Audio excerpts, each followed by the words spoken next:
चलते हैं chapter number 4 का second part foreign direct investment से स्टार्ट करते हैं। यहाँ तक हम लोग अभी तक डन कर चुके हैं, ठीक है। इंडस्ट्री तक पहुँच चुका है अपना, ठीक है। In the earlier 19th the government of India started amending the normal cap of foreign direct investment in the certain sector. The liberalization of 1991 cleared the path of FDI. पहले क्या था, फॉरेन डायरेक्ट इन्वेस्टमेंट बिल्कुल भी नहीं हो रहा था 1990 के पहले, बिकॉज उस टाइम तक गवर्नमेंट में बहुत ज़्यादा फेयर था, क्योंकि कुछ सालों पहले ही अभी हम लोग आज़ाद हुए थे। सो अंदर फेयर था कि अगर हम लोग वापस से इन लोग का इंटरफेरेंस बढ़ाएंगे सो वापस से हम लोग ऐसा कैद में चले जाएंगे, ऐसा डर था, जिसकी वजह से क्या होता, फॉरेन डायरेक्ट इन्वेस्टमेंट बिल्कुल भी ठप्प पड़ गया था, बिल्कुल भी बंद हो गया था। सो बाद में 1991 में गवर्नमेंट मतलब बहुत ज़्यादा क्राइसिस आने लगे फूड के लिए, फूड शेल्टर के लिए जब लोग तरसने लगे, तो फिर गवर्नमेंट ने सोचा कि अब कितना दिन तक ऐसा क्लोज इकोनॉमिक रहेगा। तो लिबरलाइजेशन एक्ट ऑफ 1991 जब आया तो उसने क्लियर कर दिया एफडीआई का path. Maharashtra has been consistently ranked in the number of the investment distance in the India. Maharashtra में सबसे ज़्यादा फॉरेन डायरेक्ट इन्वेस्टमेंट होता है, क्योंकि एक्चुअली फॉरेनर्स का पहला तो पाथ मुंबई ही था। सो डायरेक्ट मुंबई में इन्वेस्ट करना ज़्यादा ईजी होता है, सो दैट्स व्हाई महाराष्ट्र में ज़्यादा इन्वेस्टमेंट होता है। The state has remain the forefront in the terms of FDI inflow of the country, जिसकी वजह से इनफ्लो फॉरेन डायरेक्ट इन्वेस्टमेंट का इनफ्लो बढ़ा। The FDI inflow in Maharashtra since April 2000 till September 2017 was 9,11,760 crore, with its 31% of the total FDI inflow at the all Indian level. 31% पूरे India level पे महाराष्ट्र में investment हुआ है। 31th लेवल मीन्स 100 में से 31 part जो है महाराष्ट्र का इन्वेस्टमेंट है। और इन कितने रुपए हुए वो देखो, करोड़ों में गया है। 2000 से 2017 तक का यहाँ पे एनालिसिस दिया हुआ है, ठीक है। नेक्स्ट चलते हैं आगे थोड़ा। चैप्टर काफ़ी इजी है, अगर आप ऐसे कंपैरेटिवली 10th से कंपेयर करेंगे तो काफ़ी ज़्यादा इजी है। सो आराम से कवर हो जाएगा, but you have to study, ऐसे ही घुमा फिरा के नहीं जाएगा, ठीक है।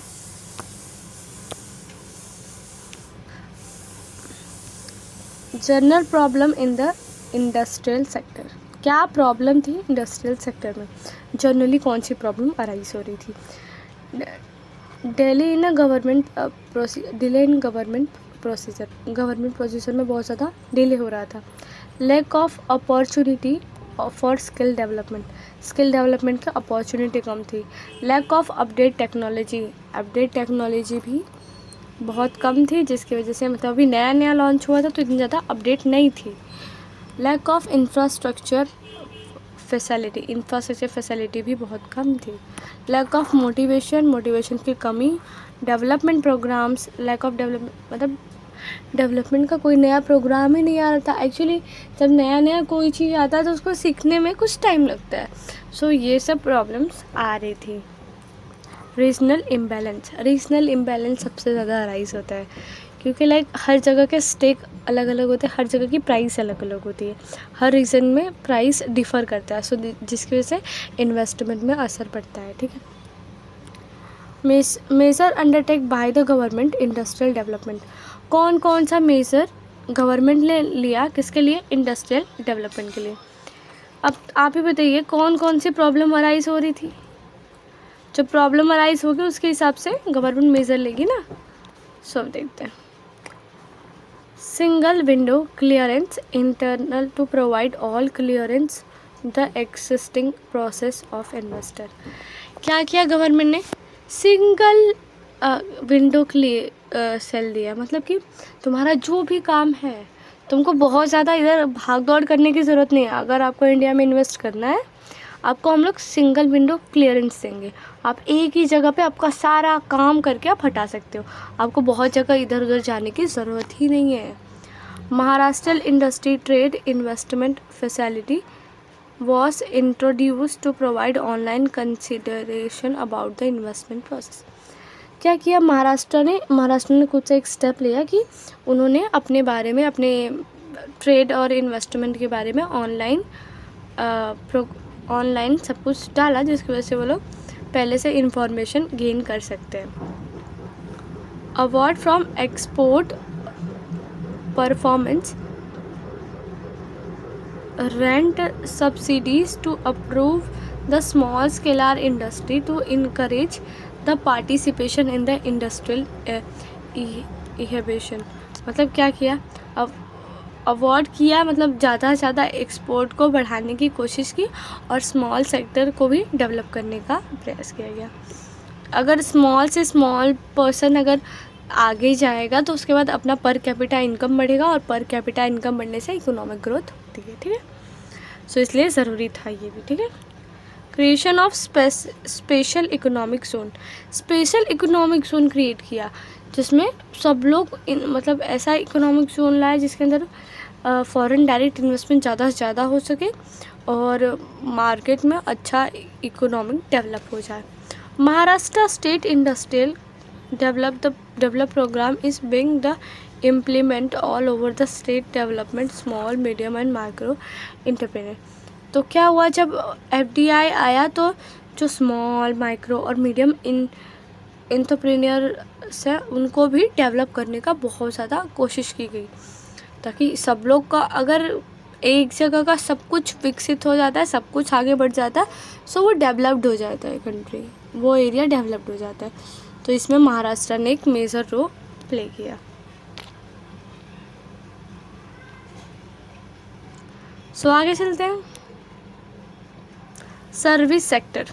Service sector consider to insurance, tourism, retail banking, education, social services. Service sector included to provision of the service of the business as well as finance consumer. Service sector क्या क्या इंक्लूड करता है? Tourism, insurance, rental banks, education. ये सब किस में आता है? सर्विस बैंक में आता है, सर्विस में आता है. क्यों? क्योंकि ये सब लोग सर्विस प्रोवाइड करते हैं. कोई अगर मैं आपको पढ़ा रही हूँ तो मैं आपको कोई सामान नहीं दे रही हूँ, मैं आपको सर्विस दे रही हूँ, मैं आपको अपना नॉलेज दे रही हूँ.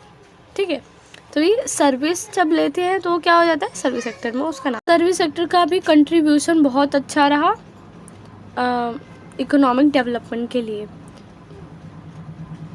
इस became the higher compare to the other sector of the economics. 54.5% during 2017-18. 2017-18 में कितना परसेंट बूस्ट हुआ? 54.5%. इतना ज़्यादा बूस्ट हुआ. The cross area development of a service sector. Frantic IT startups, franchisee startups, clouding, computing, electronic vehicle, different tourism, government has also treated the expansion of the service sector is a various tier 2 cities. मतलब अलग अलग development चालू, जैसे कि tourism का चालू हुआ, बाहर वाले आते टूरिज़म के लिए. स्टार्टअप नए वो मतलब फॉरेनर आके यहाँ पे स्टार्टअप भी नया स्टार्ट करने लगे, जिससे क्या हुआ, इकोनॉमिक को और ज़्यादा बूस्ट मिला और ये सब का नया कॉन्सेप्ट आया.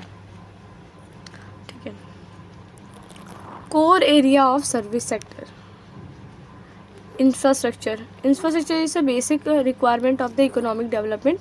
A sound of an infrastructure found the key of the overall socio-economic development of the state. The act of the maintain strategy, additional investment into the state of this provide to over the state advocate the. ये क्या है? Infrastructure है. Infrastructure development क्यों ज़रूरी है? कौन सा infrastructure कितने ज़्यादा ज़रूरी है? तो ये चार्ट देखिए. Classification of infrastructure. Economic infrastructure, इसमें आता है एनर्जी, ट्रांसपोर्ट और कम्युनिकेशन. एनर्जी चाहिए, अगर कोई भी गुड्स प्रोड्यूस करना है तो अपने को एनर्जी चाहिए, तो उससे हम गुड्स प्रोड्यूस कर सकते हैं. ट्रांसपोर्ट चाहिए. ट्रांसपोर्ट किस लिए? ताकि जो प्रोडक्ट हमने बनाया है उसको हम लोग मार्केट में बेच सकें. जब तक वो प्रोडक्ट बिकेगा नहीं तब तक हमको उससे कोई भी प्रॉफिट नहीं होगा. ठीक है. कम्युनिकेशन, कम्युनिकेशन क्यों ज़रूरी है? एडवर्टाइजमेंट के लिए। और हम लोग एक दूसरे से कम्युनिकेट ही नहीं करेंगे, अपने ब्रांड का हम लोग कम्युनिकेट करके उसके बारे में बताएंगे नहीं, तो लोग हमारे प्रोडक्ट के बारे में जानेंगे कैसे? सो इसलिए ज़रूरी है। सोशल इंफ्रास्ट्रक्चर क्या है? हेल्थ और एजुकेशन। हेल्थ और एजुकेशन बहुत ज़्यादा ज़रूरी है। लोग कोई भी प्रोडक्ट हम खरीदने जाते हैं तो हम लोग पहले देखते हैं हमारे हेल्थ को कितना बेनिफिट करेगा, कहीं हम कोई से लॉस तो नहीं हो रहा। उसके बाद एजुकेशनल पर्पस, सुना होगा ना, डाबर आंवला का इतना परसेंट जाता है शिक्षा की ओर, ऐसे सुना है। Economic infrastructure is facility to provide to distribution of the goods and services to for economic development. Major for development of economic infrastructure, पहला increase the install capacity of the electric gadget, मतलब electric gadget को capacity बढ़ाना, जो भी electric gadget use हो रहा है उसकी कैपेसिटी बढ़ाना। Rural electrification of the network to improve the programs और एनर्जी कंजर्वेशन, एनर्जी को बचाना और उसके बाद और जगह पे यूज़ करना। Modified direct benefit of the transfer scheme LPG consumer to the state. LPG, this is not a gas, LPG वाला गैस नहीं नहीं नहीं, ये क्या है? लिबरलाइजेशन, प्राइवेटाइजेशन एंड ग्लोबलाइजेशन है। रोड डेवलपमेंट प्लान ऑफ 2000, जो रोड डेवलपमेंट प्लान था 2001 to 2021 is begin to implement at the state which targeted to develop the 3.37 lakh kilometer of road. Maharashtra इतना बड़ा काम किया, समझो 3.37 लाख किलोमीटर का रोड बनाया। कब से कब तक? 2001 से 2021 तक में। Metro railway line start to Mumbai to Nagpur, Mumbai से नागपुर के लिए मेट्रो स्टार्ट हुई, मेट्रो रेलवे। और Maharashtra port of development of the policy was considered the integrated development of port of state government to promoting the Sagarmala programs launch by the central government at the part of late development. ये Sagarmala programme जो कि बहुत ज़्यादा develop कर दिया महाराष्ट्र के ports को, ठीक है। Internal subscriber based on 5.4 crore in the Maharashtra in 30th September 2017 which are the higher amount of the state. देखो ये भी कह रहा है सब्सक्राइब कर दो, लोग करते ही नहीं हो बस। इंटरनल सब्सक्राइबर वॉज 5.45 करोड़, इतना ज़्यादा 13 September 2017 तक हाईएस्ट था। उसके बाद आता है सोशल इंफ्रास्ट्रक्चर, तो ये दो चीज़ को पढ़ा ना अपन ने, वही है दोनों, हाँ। Primary education, secondary, higher section और हायर एजुकेशन, बराबर। Social infrastructure is also one of the important component of the economic का एक अच्छा, मतलब एक ज़रूरी पार्ट है ये सोशल इंफ्रास्ट्रक्चर। उसके बाद major undertake the development of the social infrastructure. पहला एजुकेशन, एजुकेशन के लिए क्या क्या मेजर लिया गवर्नमेंट ने, ठीक है। Education is considered as the base of the human need to inform the backbone of the socio-economic development in the country. Education is a significant aspect of the human resources development in the present scenario. In India, the advertisement higher demography, the maximum percentage of young population of the country, मतलब education सबसे ज़्यादा ज़रूरी है। इसका moral of the story is this, हाँ, education जो है वो बैकबोन है, सोशो इकोनॉमिक का एक बैकबोन है। अगर अभी का सिनारियो देखें तो सिनारियो को डेवलप करने के लिए इकोनॉमिक में जो बच्चे पढ़ रहे हैं उनको क्या एजुकेट होना ज़रूरी है। तो इसके लिए प्राइमरी, सेकेंडरी, हाई सेकेंडरी और हायर एजुकेशन इतना है, ठीक है। ये 4 तरह के प्रोग्राम्स बनाए। पहला आता है primary education. What is primary education?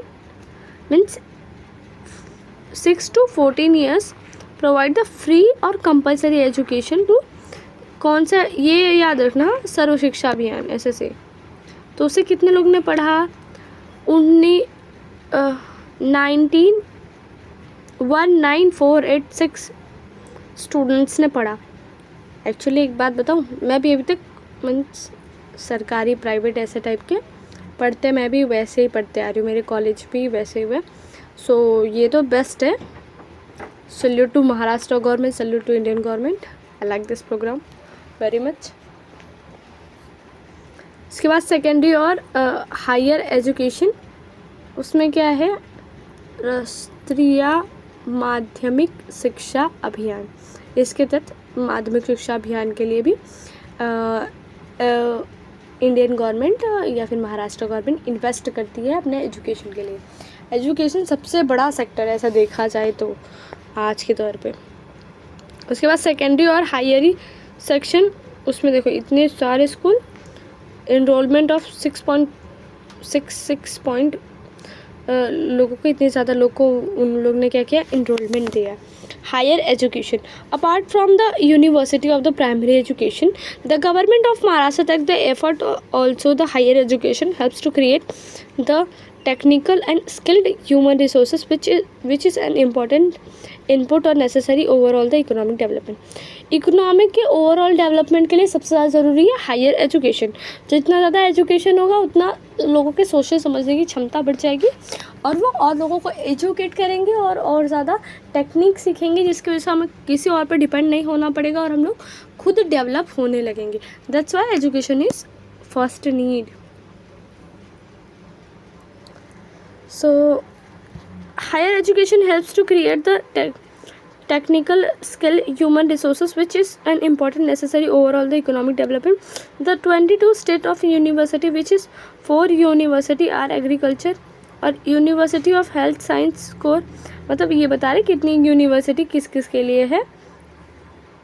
15 university है जनरल कोर्स के लिए, एडिशनल के लिए 21 है, ऑटोनॉमिक यूनिवर्सिटी 4 है, प्राइवेट यूनिवर्सिटी 5 है, institutional national important of state, मतलब बहुत सारी यूनिवर्सिटी हैं। हम लोग जैसे मुंबई यूनिवर्सिटी के अंडर में पढ़ रहे हैं, वैसे बहुत सारी यूनिवर्सिटी है जिसके अंडर में कोर्स कंडक्ट कराए जाते हैं, ठीक है। Maharashtra is also first state country of USA range of 20 crore used to reach of the innovation of quality improvement of for the setting the invention और टेक्नोलॉजी ट्रांसफ़र हब, बहुत बड़ा technology transfer hub है। आगे चलते हैं, other क्या क्या किया, और inclusive education, this is for the differently able child which is special need, मतलब जो डिसेबल चाइल्ड होते हैं, मतलब उनका कुछ इशू होता है जिसकी वजह से वो पढ़ाई नहीं कर पाता, उनके लिए भी गवर्नमेंट अच्छा मेजर प्ले करी। ये बहुत मतलब बोलते हैं ना सल्यूट वाला काम करता है। कुछ ऐसे गवर्नमेंट काम करता है जिन पे धन्यवाद, सल्यूट सब कुछ किया जा सकता है, इतने अच्छे काम होते हैं। गर्ल्स एजुकेशन पे गवर्नमेंट ने सबसे ज़्यादा ध्यान दिया है। महाराष्ट्र गवर्नमेंट ने सच में भी बहुत ज़्यादा ध्यान दिया है, I can say it. Promote girl education such a free education of the higher secondary fees cost, बहुत ज़्यादा कम फीस में अच्छी एजुकेशन देने का कोशिश किया है। Adult literacy, increase state involve the scheme of each one teach one शिक्षा भारत अभियान के तहत हम लोग ने ईच वन टीच वन मतलब एडल्ट लोग को भी एजुकेशन दिया। उसके बाद क्या था, ट्राइब एजुकेशन, क्योंकि बहुत एक होता है ना बहुत बड़ी समस्या होती है सारी उसको, कि मतलब जो ट्राइब होते हैं वो लोग निकल ही नहीं पाते, उनके पास इतनी इनकम नहीं होती कि वो घर जाके पढ़े या फिर बाहर कहीं जाके अच्छी एजुकेशन ले, और ना लोग उनको इतना ज़्यादा सपोर्ट करते हैं। सो गवर्नमेंट ने इनिशिएटिव लिया कि उनके लिए स्कूल बनाया जाए ट्राइब एरिया में और उनको एजुकेशन के लिए अच्छा ऑफ़र दिया जाए, ताकि वो लोग भी वो जो अभी तक चल रहा है उससे वो लोग थोड़े आगे निकले। ये नहीं है कि अपनी वो सभ्यता भुला दे, बट थोड़ा आगे निकले ऐसा। उसके बाद आते हैं health services.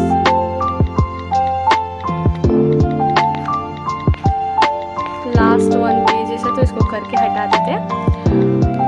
There was a 1814 primary health center or 360 communities of the health of state in 31st March 2070 तक 1814 प्राइमरी हेल्थ सेंटर्स थे महाराष्ट्र में। Government of Maharashtra is emphasis of the programme of strength health system of rural urban areas, national rural health national rural health mission के तहत वो rural area के peoples के health का care करते हैं। Included the health determine like hygienic nature drinking water government of Maharashtra it has created the 3 tier of health infrastructure. 3 tier मतलब 3 वो क्रिएट किया, ऐसा बोलते हैं ना जैसे बिल्डिंग खड़ा करने के लिए पिलर डालते हैं, वैसा 3 क्रिएट किया उन्होंने। पहला क्या है tourism. Maharashtra of many tourism different state about to. Maharashtra से मतलब अलग अलग स्टेट के लोग आते हैं यहाँ पे ट्रीटमेंट कराने के लिए। Make Maharashtra leading tourism of 2025 मतलब ऑब्जेक्टिव क्या है टूरिज्म का कि आगे आने वाले सालों में मिस 2025 में महाराष्ट्र को एक लीडिंग टूरिज्म प्लेस बना दे, टू अट्रैक्ट द इन्वेस्टर को अट्रैक्ट करे, to create 1 million additional job और बहुत सारे एडिशनल जॉब क्रिएट करे ताकि सब लोग यहीं पे आ जाए। वैसे भी सब लोग आ चुके हैं सो ज़रूरी तो नहीं है, पर यस एम है, हम जैसे कई लोग आ चुके हैं। महाराष्ट्र से टूरिज्म डेवलपमेंट करस्पॉन्डिंग ये टूरिज़्म का जो डेवलपमेंट के लिए जो काम करते हैं उसका नाम है। आपको इसमें बहुत सारी चीज़ें याद करनी पड़ेंगी। इस nodal agency to implement the policy of state MDCH organise different event of the such Ellora Elephanta festival. ये सारे फेस्टिवल मनाते ताकि लोग अट्रैक्ट हो। उसके बाद क्या था hospitality. Hospitality is a border industry to the other industry. It has grown to many fold the human due to the followings of tourism one of the most defining access of the industry of the hospitality. एक बहुत ज़्यादा growth करने वाली industry है। उसमें many form of the transport has to many form of transport part of the business. ये बहुत ज़्यादा मतलब बिजनेस का पार्ट हो गया एकदम। और tourism and event manager is also a part of the sector. Tourism auto manager ये सब भी पार्ट है। मुंबई गोवा कर्सनशिप और उसके बाद फेंटासी ये सब क्या है पार्ट है, ठीक है। उसके बाद क्या है एंटरटेनमेंट इंडस्ट्री को तुम सब Maharashtra has played a remarkable role in this. Environment sector of Maharashtra has generated the employment opportunity to the large number of people. Kolhapur has to be a worth maintained city of the regional film. Mumbai popularly to the Bollywood has to a great import of the global film industry. ये कह रहा कि मुंबई ने एक बहुत अच्छा role play किया है इंटरटेनमेंट के लिए। उन्होंने बहुत सारी मूवीज़ बनाई है, बहुत सारा काम किया हुआ है इंडस्ट्री को डेवलप करने के लिए।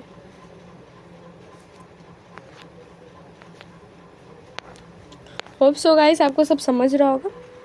Cooperative movement of the Maharashtra. Cooperative movement is a greater contribution to give the state मतलब कौन सा बहुत ज़्यादा अच्छा पार्ट प्ले किया है महाराष्ट्र ने। Cooperative movement to effective instrument of the economic development of the rural area. Important socio-economic